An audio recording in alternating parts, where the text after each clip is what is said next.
하박국 3장 1절에서 2절까지 말씀 묵상합니다. 3장 1절에서 2절 말씀 읽습니다. 시기 온 옷에 맞춘 선지자 하박국의 기도라. 여호와여, 내가 주께 대한 소문을 듣고 놀랐나이다. 여호와여, 주는 주의 일을 이 수년 내에 부응하게 하옵소서. 이 수년 내에 나타내시옵소서. 진노 중에라도 공효를 잊지 마옵소서. 아멘. 심판이 확정된 시대에 부흥을 위한 기도.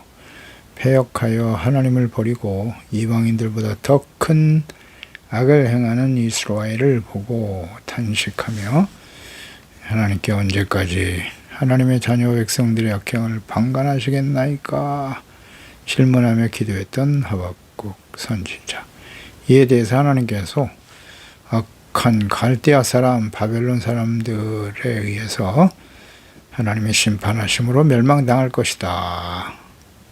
그 말씀에 대해서도 어찌 갈대아 사람, 이방인이 그들보다 더 의로운 하나님의 자녀 백성들을 심판할 수 있단 말입니까?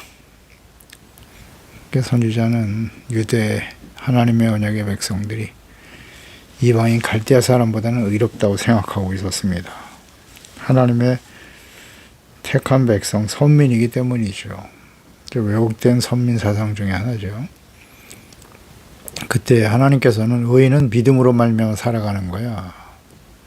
믿음, 하나님을 알고 그 말씀을 듣고 믿어 순종하는 사람들이지. 결국 갈대아, 바벨론도 이스라엘을, 유다를 멸망시킨 후에 교만과 악행으로 인해서 하나님의 심판을 받게 될 것을 말씀하십니다. 비록 언약의 백성들이 심판을 당하지만 하나님은 그것이 끝이 아니라 연단의 과정을 통해서 회복될 것임을 말씀하십니다. 이 하나님의 뜻과 계획을 알게 된 선지자는 이제 하나님께 간절히 기도하게 됩니다. 1절에 시기온 옷에 맞춘 선지자 하박국의 기도다. 시기온 옷, 히브리의 시그요노트, 다른 시편에는 시가연이라고 써있는데 시가연의 복수형이죠. 그 뜻은 분명하지 않지만 해석이 약간 좀 다른 경우도 있는데요. 격한 감정을 표현하는 음악의 형태, 슬픈 노래 혹은 경이적인 노래, 그런 의미를 가졌습니다. 그래서 하박국 선지자가 하나님의 뜻, 심판과 회복에 대한 말씀을 듣고 장차 이스라엘 백성들, 유다 백성들의 일어난 일을 깨닫고 심판을 당하게 될 하나님의 백성들을 생각할 때 깊은 슬픔과 연민에 빠질 수밖에 없죠. 그리고 그 심판과 연단의 과정을 통해서 회복될 것임을 알고 또 한편으로는 기쁨, 희망, 이런 마음이 있지 않습니까? 그러니까 굉장히 복잡한 심정으로 하나님 앞에 지금 간구하고 있다, 이렇게 보면 될 것 같아요. 한편으로는 이스라엘 백성들이 심판을 당하게 될 것을 생각하면 너무 슬프죠. 가슴 아프고 두려운 일이기도 하고요. 그래서 하나님 앞에 간절한 심정으로 기도했다는 거예요.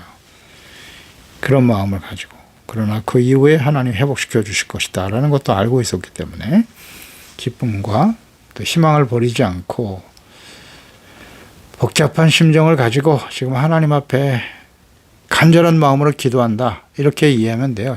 시기온 옷에 맞춘 기도라라고 하는 의미는 슬픔과 기쁨이 교차되는 극한 감정을 가지고 하나님 기도하고 있다. 자, 이렇게 생각하면 될 것 같아요. 우리가 하나님께 기도할 때 먼저 하나님과 그분의 말씀 앞에 드러난 자신의 죄악으로 인해서 절망하고 그에 대한 하나님의 진노가 얼마나 크고 두려운 것인가를 안다면 우리는 어떻게 기도하게 될 것 같습니까? 죄에 대해서 애통하죠. 그리고 눈물로 회개하지 않을 수 없습니다.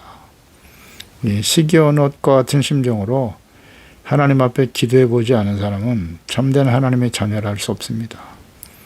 하나님과의 인격적인 만남, 하나님 앞에 말씀 앞에 드러난 자신의 죄, 얼마나 부끄럽습니까? 하나님 앞에 고개를 들 수 없죠. 그래서 눈물로 회개하며 기도하게 되는 거예요. 격한 심정으로. 이게 시기온 옷입니다. 그런 마음으로 기도해 보셨습니까? 그런데 문제는 그게 과거 완료가 되고 말았다는 거죠. 그 이후에는 우리가 완벽한 의인인 것처럼 착각하며 합리화시키고 살아가고 있어요. 구원받은 이후에도 하나님 앞에 심각한 죄악 가운데 살면서 말입니다. 애통하며 눈물을 흘리며 회개하며 기도할 수 있는 거 이게 복이에요. 마태복음 5장 3절 4절. 심령이 가난한 자가 복이 있다. 천국이 그런 사람들의 것이고 애통하는 자가 복이 있나니 애통 눈물을 흘린다. 뭐 때문에 눈물을 흘리는 것입니까? 자신의 죄를 깨닫고 하나님 앞에 자복하는 거죠. 그런 사람이 위로를 받게 될 것이라고 하지 않습니까? 진심으로 회개하는 자를 하나님은 불쌍히 여기시고 용서해 주시죠. 그 하나님의 사랑을 알기 때문에 또한 한편으로는 감사와 감격의 눈물로 기도를 드리게 되죠. 애통, 회개의 눈물과 나 같은 죄인을 끊임없이 용서해 주시는 그 하나님의 사랑과 은혜와 자비에 대해 감격의 눈물로 기도하지 아니할 수 없다는 거죠.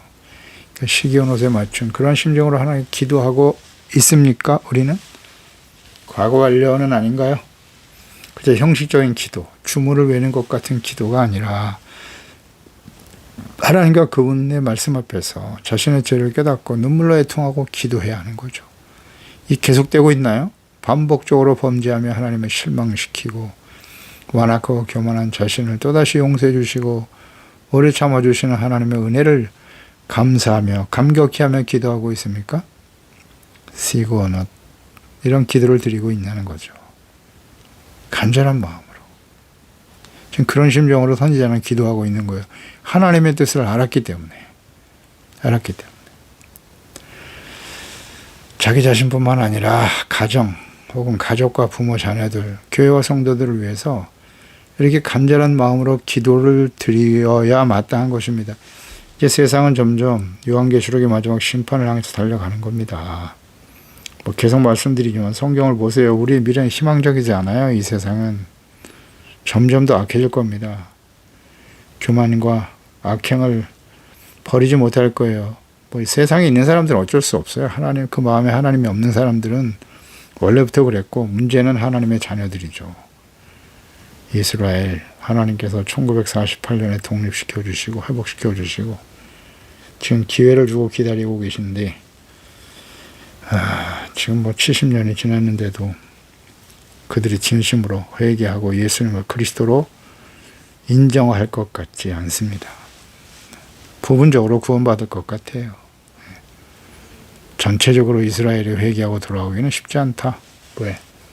과거에 그랬잖아요. 과거 이스라엘 백성들 보세요. 그렇게 오랫동안 선제를 보내며 기다리셨는데 돌이키지 못하죠. 2000년을 기다리셨어요. 그런데도 돌이키지 못하더라. 이스라엘 백성들은 예수님을 아주 원수로 여깁니다. 원수. 예수 믿는 사람들은. 그들이 과연 회개하고 돌아올까? 문제는 오늘 이방인 중에 구원받은 교회 그리스도인들이죠. 회개하고 돌이켜. 회개하라고 말씀하시잖아요. 이기는 자가 되라고. 성령이 교회들에게 하시는 말씀을 들으라고 하시지 않습니까?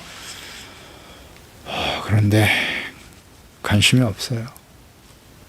이제 장차 멸망을 향해 달려갈 지금 선지자가 하박 선지자가 이 말씀을 들었단 말이에요. 장차 이제 속히 이러한 일이 일어나게 될 텐데 그럼 어떻게 하겠어요? 간절한 마음으로 정말 애통하는 심령으로 기도하지 않을 수가 없는 것이죠. 우린 그렇게 기도하고 있나요? 기도하고 있습니까? 2절에 여호와여 내가 주께 대한 소문을 듣고 놀랐습니다. 듣다. 소문, 쉐마, 듣는다는 뜻이에요. 쉐마, 샤마. 하나님께서 사람들이 들을 수 있도록 전해주신 하나님의 말씀. 그러니까 모든 사람들이 되어야 될 하나님의 말씀, 뜻, 계시를 듣고 깨달았다는 것이죠. 장차 성취될 하나님의 예언의 말씀. 심판과 회복인데요. 이 말씀을 듣고 놀랐다. 이 놀랐다 히브리 야레, 두려워하다, 무서워하다, 경외하다는 뜻이에요. 그러니까 패역한 하나님의 백성들을 이방인들을 통해서 무섭게 심판하시는 하나님의 뜻. 두렵지 않습니까? 두려움을 가지고 기도하며 광대하시고 전능하시고 자기 백성들의 죄를 결코 좌시하지 않으시는 공의의 하나님 앞에 두려워하며 경외하며 기도하게 되는 것입니다. 두렵죠. 하나님 앞에. 그러니까 하나님과 그분의 말씀 앞에서 자신의 죄를 발견하고 회개하고 돌이키지 않을 때 공의로 징계하시는 하나님을 우리는 알고 있나요? 그 하나님 앞에 나 자신뿐만 아니라 우리 가족들, 함께하는 우리 지체와 이웃들을 위해서 정말 애통하는 심령으로 기도하고 있나요? 십자가를 보세요. 죄 없으신 하나님의 아들이 인류의 죄를 짊어지시고 당하시는 그 처참한 고통과 심판을 보십시오. 죄에 대한 하나님의 공의 얼마나 무섭습니까? 죄에 대하여 죽으시고 부활하심으로써 누구든지 이제 회개하고 복음을 믿으면 용서해 주시고 의롭다함을 얻게 하시고 구원받아 하나님의 자녀로 구원하시는 하나님의 크고 놀라운 사랑. 그 하나님을 인격적으로 만나고 그 앞에서 자신의 죄를 깨닫고 발견하게 되면 하나님을 두려워하고 경외할 수밖에 없습니다. 함부로 행할 수가 없어요. 하나님 앞에서. 은혜에 감사하기도 하고 또 하나님 앞에 하나님을 경외하는 자세로 두렵고 떨리는 자세로 주님을 섬기게 되는 것입니다. 말씀에 대한 태도도 그와 같고요.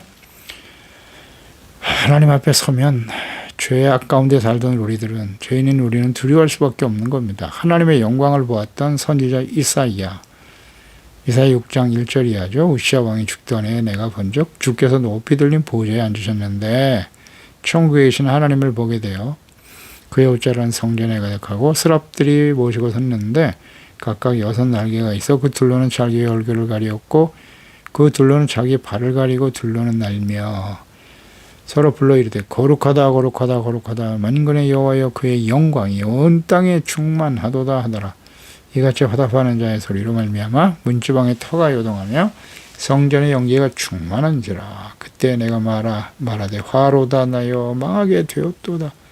나는 입술이 부정한 사람이요 나는 입술이 부정한 백성 중에 거주하면서 만군의 여호와이신 왕을 피하였음이로다 하되었더라. 그렇습니다. 하나님을 만났던 이사야의 고백. 화로다 화로다. 내가 하나님 앞에 부정한 사람인데 나는 이제 망하게 됐다.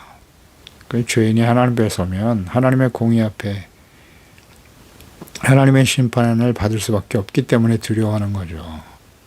죄인이 자신을 발견하고 두려워하는 건 너무나 당연한 것입니다. 하나님의 영광을 경험하셨나요? 하나님을 인격적으로 만나셨습니까? 그렇다면 진실로 자신의 죄와 하나님의 공의 앞에 두렵고 떨리는 마음으로 회개하고 돌이키는 경험이 있어야 돼요. 그냥 교리적인 그런 기도가 아니라 형식적인 그런 기도가 아니고요. 진실로 살아계신 하나님 앞에서 자기의 죄악된 모습을 발견할 때 흘려지는 그 부끄러움, 두려움, 민망함, 그건 정말 주님 앞에 서면 드러나요. 그게. 그 전에는 자신이 별로 죄가 없는 것 같다고 생각한단 말이에요. 비교적 내가 다른 사람보다는 뭐 이렇게 심각한 죄를 진 것 같지 않다라고 생각하는 거죠. 그런데 하나님을 만나고 나면요, 진실로 눈물로 회개하게 돼요. 그러니까 하나님을 경외하는 자가 될 수밖에 없어요. 그래서 하나님 앞에 설 때 말씀 묵상하고 기도하고 예배하고 주님을 섬기는 일, 그 하나님과의 만남이잖아요. 이게. 사람이 하나님을 만날 수 있는 방법, 그 길은 뭐겠어요? 예배, 기도, 말씀 묵상밖에 더 있습니까? 찬양하며 주님을 섬기는. 근데 이게 형식적으로 드려지고 있다는 거예요. 그게 하나님을 만날 수 있는 유일한 과정인데, 통로인데 그게 다 형식적으로 이루어지고 있어요. 진실로 하나님 앞에서 경건하게 두렵고 떨림으로 예배하고 일상에서도 하나님의 거룩하신 임재하심을 느끼며 살아가고 있습니까? 구원은 십자가 대속의 은혜로 받았습니다. 근데 은혜 받은 사람들은 그럼 완전한 의인이 된 것입니까? 여기에 대해서 우리는 분명한 이해가 있어야 돼요. 하나님이 의롭다고 여겨주시는 거예요. 이신칭의, 의롭다고 칭하셨다, 인정해 주셨다. 완전한 의인입니까? 근데 여기에 대해서 자꾸 이의를 제기하시는 분이 있어요. 우리는 완벽한 의인이고 죄가 하나도 없는 것처럼 말한다고요. 물론 예수 그리스도를 영접하고 주를 회개하는 순간에 이전의 모든 죄는 다 용서하셨어요. 근데 그 이후에 우리가 완벽하게 살아갑니까? 과거 이스라엘 백성들을 보세요. 애굽에서 구원받은 이후에 십계명을 받고 계명을 받고 그 말씀 하나님의 영광스러운 강림하심과 하나님의 목소리를 친히 들었던 사람들 아니에요? 근데 그들은 광야에서 끊임없이 원망 불평하다가 여호수아와 갈렙 빼놓고는 기성세대 다 죽었습니다. 다 죽었어요. 원망 불평하다가. 툭 하면 애굽으로 돌아가자고 외치고 말이죠. 모세와 아론 협박하고 위협하고. 그게 이스라엘 백성들이었어요. 어떻게 되었나요? 그들이 완벽한 의인이 되었어요. 애굽에서 구원받은 이후에. 우리가 예수 그리스도를 믿고 의롭다함을 얻었어요. 그 완벽한 의인입니까? 그 이후에 더 큰 악을 행하고 불신자보다 더 악한 죄악된 모습을 보이며 살아가는 것이 현실 아닌가요? 과거의 이스라엘 백성들처럼 그들은 끊임없이 하나님을 버렸어요. 말씀을 버리고 우상 숭배하고 이방인들보다 더 악한 모습을 보여서 하나님이 지금 탄식하고 계시잖아요. 선지자들을 보내셔서. 너희들 이러한 삶에서 돌이키지 않으면 북이스라엘은 결국 아수르에 의해서 망했고요. 멸망당했잖아요. 11지파가. 그 유다지파 마지막 유다지파 남았는데 다윗의 후손들 너희들 계속 이렇게 나가면 너희들도 바빌론에서 멸망당할 거야. 지금 선지자를 통해서 이 말씀하고 계신 거 아니에요? 스스로 의롭다고 여기면 안 돼요. 이 하박국 선지자도 그래도 갈대아 사람들보다는 우리가 의롭지 않습니까? 교회 다니고 신앙의 모습이 있으니까 우리는 의로운 사람입니까? 교회 안에 소속되면 다 의로운 사람인가요? 온갖 악을 행하는 일에 앞장서고 있으면서도 이거 참 범죄하지 않고 살아가고 있습니까? 우리는 은혜만을 강조하고 죄를 깨닫고 회개하는 일을 계속하지 않고 교만 방지하게 살아가는 그리스도인들이 너무 많아요. 하나님을 자신의 유익과 소원과 만족과 요구를 무조건 들어주시는 분으로 여기는 우상으로 만드는 거죠. 하나님을. 왜곡된 신앙을 가진 하나님의 자녀들이 많습니다. 말씀도 자신이 듣고 싶은 말씀만 골라서 듣고 읽고 교인들이 듣기 좋은 말씀만 골라서 전하는 목사들 책임이 크죠. 구원은 과거 완료가 아닙니다. 천국에서 하나님을 배울 때까지 성화와 성수의 과정을 끊임없이 이뤄가야 해요. 항상 복종하고 두렵고 떨리는 마음으로 주의 말씀을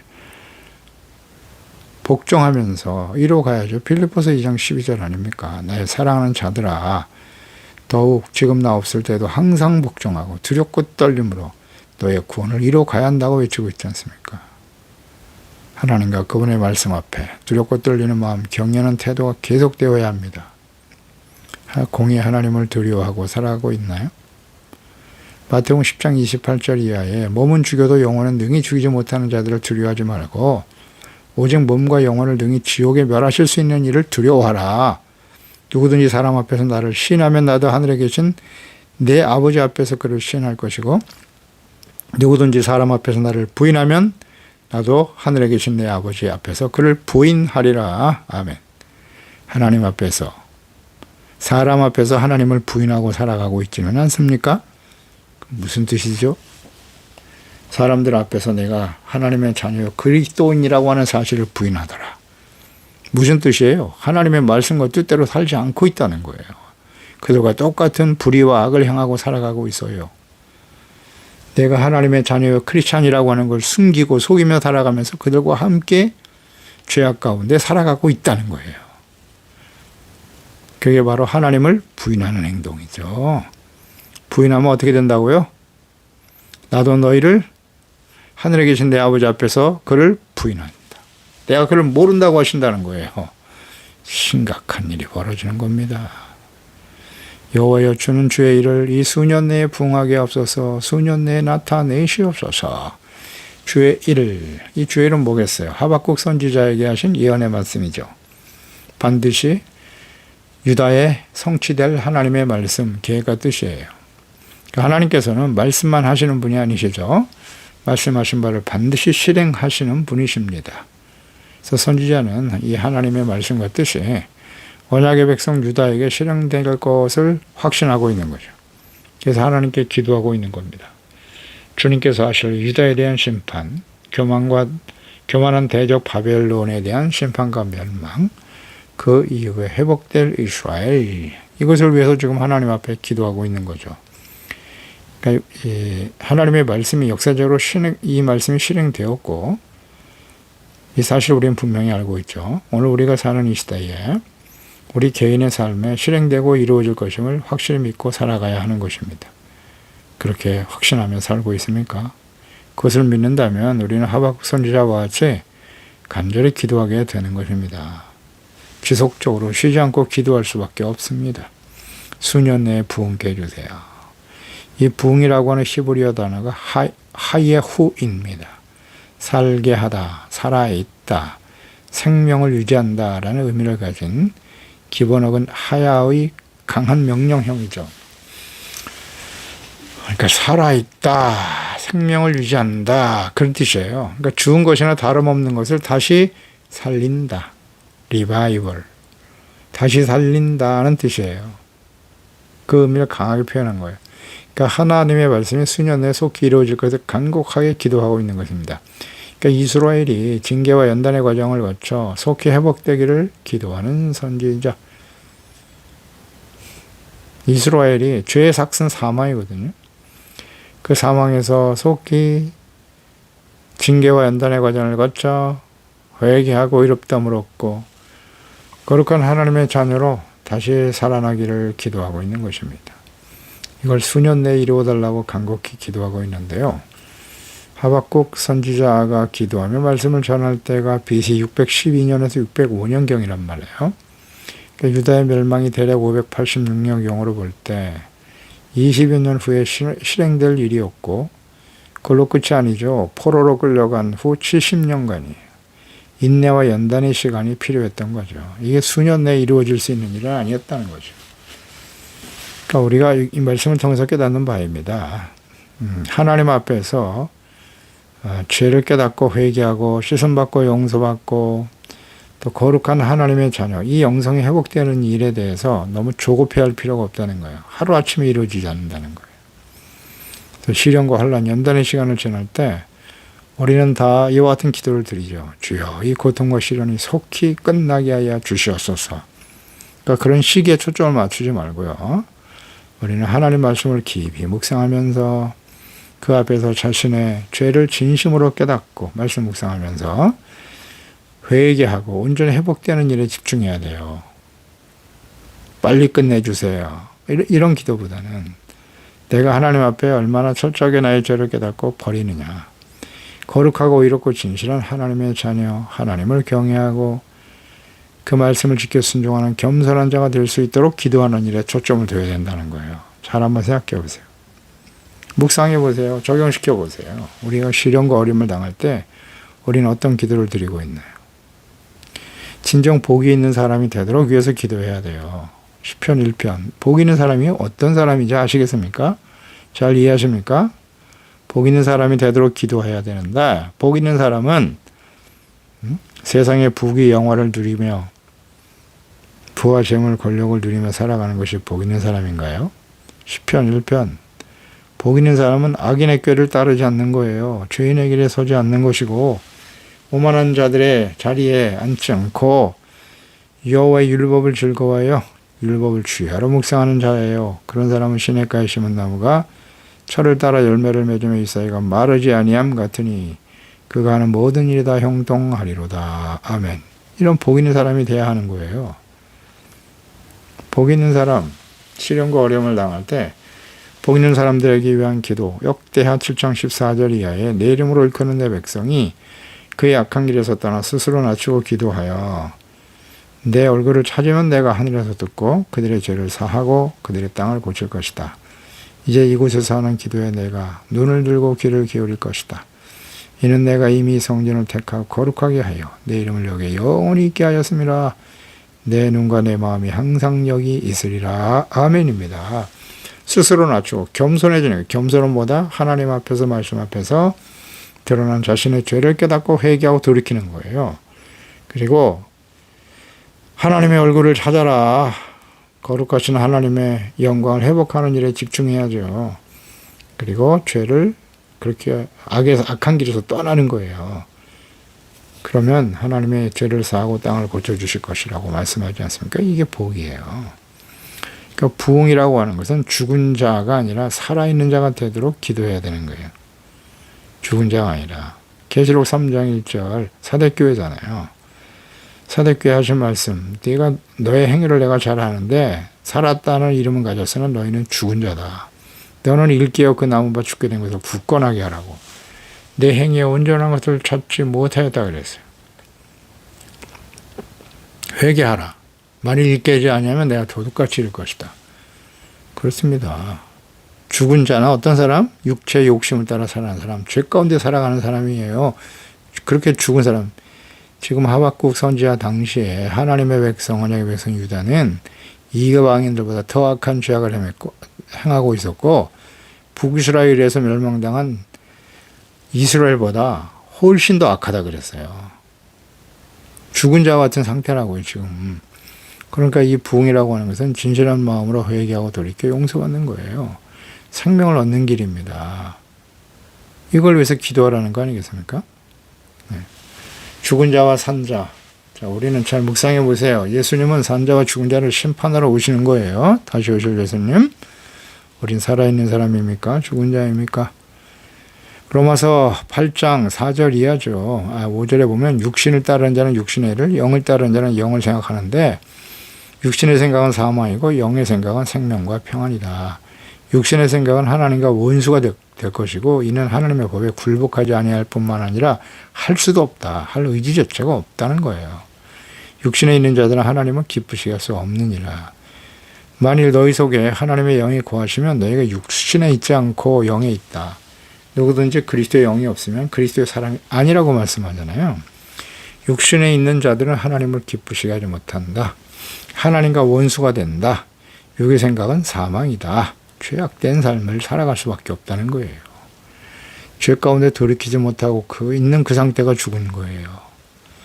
그러니까 부흥이라고 하는 것은 단순히 숫자가 늘어나는 것을 의미하는 것이 아니에요.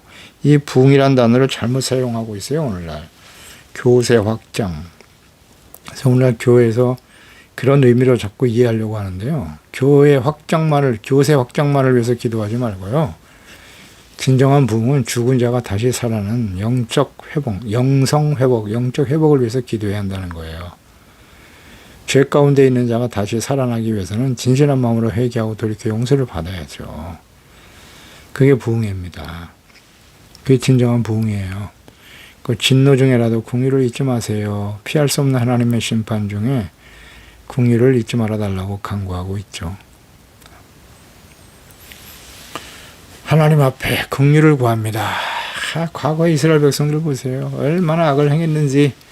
모세가 시내산에 올라가서 하나님께 계명과 율법의 말씀을 받고 있을 때죠. 출애굽기 32장이잖아요. 지체되어 늦게 내려오니까 패역한 교만한 백성들이 아론을 협박해서 금송아지 우상을 만들어 놓고 그 우상이 우리를 애굽에서 구원하는 신이라고 번제를 드리고 말입니다. 그 앞에서 먹고 마시고 뛰놀고 있었죠. 어이없는 일이죠. 출애굽기 32장 9절 이하에 여호와께서 또 모세에게 이르되 내가 이 백성을 보니 목이 뻣뻣한 백성이야. 그런즉 내가 하는 대로 두라. 내가 그들에게 진노하여 그들을 진멸하고 다 없애버리겠대요. 너를 큰 나라가 되게 하리라. 모세가 그의 하나님 여호와께 구하여 이르되 여호와여 어쩌여 그 권능과 강한 손으로 애굽 땅에서 인도해 내신 주의 백성들에게 진노하시나이까. 어찌하여 애굽 사람들이 이르기를 여호와가 자기 백성을 산에서 죽이고 지면에서 진멸하라는 악한 의도로 인도해내었다고 말하게 하려 하시나이까. 주께서 주의 맹렬한 도를 그쳐주세요. 뜻을 돌이켜주세요. 주의 백성에게 이 화를 내리지 마옵소서. 간구하죠. 그때 하나님께서 그 백성을 긍휼히 여겨 회복시켜 주셨더라. 참 패역하죠. 이 하나님의 백성들이 모세가 아니었으면 이스라엘 백성들은 애굽에서 나온 즉시 광야에서 다 죽었어요. 하나님이 간절히 모세의 기도를 들으신 거죠. 긍휼히 여기셨죠. 이와 같이 진노 중에라도 긍휼히 여겨주실 것을 하나님께 간구하고 있습니다. 이런 회복은 먼저 죄에 대한 깨달음과 회개, 혼란이나 연단의 과정을 거칠 때 완성되어진다는 사실을 우리는 항상 생각해야겠습니다. 기도하겠습니다. 하나님 아버지, 하나님의 자녀 백성들 끊임없이 선제를 보내지만 회개하고 돌이키진 않습니다. 하나님의 말씀과 뜻에 귀를 기울이지 않아요. 그래서 하나님의 공의 심판이 작동될 수밖에 없는데 이 말씀이 성취될 이스라엘 언약의 백성들을 바라보며 선지자는 격한 감정으로 정말 간절한 심령으로 애통하는 심령으로 기도하며 간구할 수밖에 없나이다. 우리가 예수 그리스도를 믿고 구원받은 이후에 하나님의 놀라운 은혜 가운데 살아갑니다마는 마지막 심판을 향해 달려가는 시대를 바라보면 하박국 선지자와 같은 심정으로 기도하지 않겠사옵나이까. 주여, 우리 소중한 자녀들, 우리 가족들만큼이라도 이 약하고 폐역한 세대의 마음을 빼앗기지 말고 본받지 말고 주여 근신하고 깨어 항상 두렵고 떨림으로 구원을 이루고 경건하고 거룩한 하나님의 자녀로 흠이 없고 순전한 영광스러운 하나님의 자녀로 주님 앞에 설 수 있도록 도와주세요. 예수님의 이름으로 기도드리옵나이다. 아멘.